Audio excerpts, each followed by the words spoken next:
भूख पेट की हो तो इंसान तड़पता है, लेकिन अगर भूख रूह की हो तो वो जिंदा इंसान का वजूद निगल जाती है।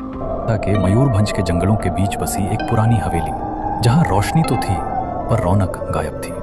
नैरा अपनी सहेली की शादी में शामिल होने एक दूर दराज के गांव पहुंची थी। रात के 2 बज रहे थे। सन्नाटा ऐसा कि अपनी ही सांसें सुनाई दे रही थी। तभी उसे आंगन से पायल की झनकार सुनाई दी।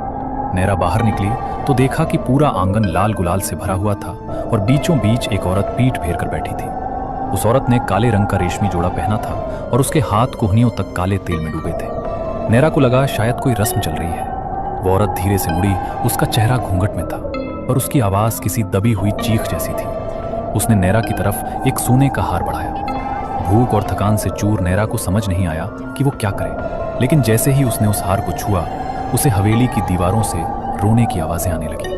उस औरत ने इशारे से उसे पास बुलाया और एक आईने के सामने बैठने को कहा। नैरा जैसे ही आईने के सामने बैठी, उस औरत ने नैरा की मांग में काली राख भरनी शुरू कर दी। नैरा ने आईने में देखा, वो औरत हार को नैरा के गले में नहीं बल्कि उसे कस कर उसका गला घोटने के लिए इस्तेमाल कर रही थी। नैरा ने घबरा कर उस औरत का हाथ झटकना चाहा, लेकिन जैसे ही हाथ छुआ, नैरा की रूह कांप गई। उस औरत की खाल ठंडी बर्फ जैसी थी और जब उसने अपना घूंघट उठाया तो वहां कोई चेहरा नहीं था बल्कि एक धधकता हुआ गड्ढा था।